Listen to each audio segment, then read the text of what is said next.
Mga igsuon, diri sa ebanghelyo karong adlaw, ang atong Ginoo naghatag sa beatitudes, pagkabulahan kung magtuman ta sa gipabuhat ni Lord nato, bahalag lisod, bulahan ta.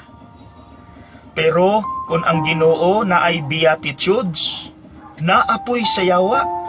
Mabasa ni sa libro The Sower's Seeds.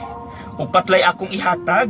Number 1, blessed are they who are too tired and busy to go to church on Sunday, for they are my best workers.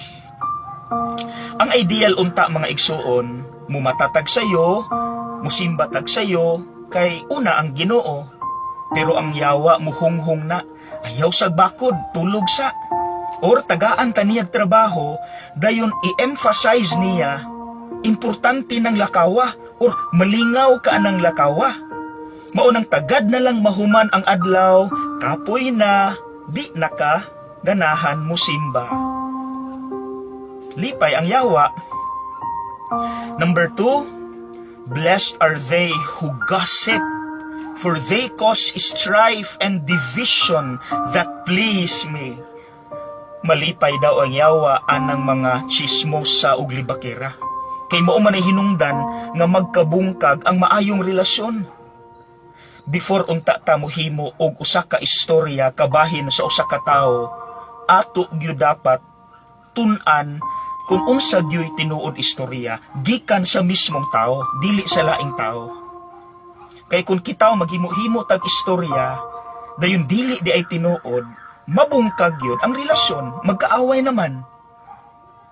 Lipay ang yawa. Mo man na iyang mission, division. Ikatulo, blessed are they who profess to love God but hate their brother and sister. Lisod imagino, no? Kugi kay tang musimba, dayon mo ingon pagita, I love you Lord, I love you God. Pero naapatay kontra. Lipay ang yawa, kay 50% pa man di ay na. Ikaapat, blessed is he or she who has no time to pray, for that person shall be easy prey, P-R-E-Y, biktima.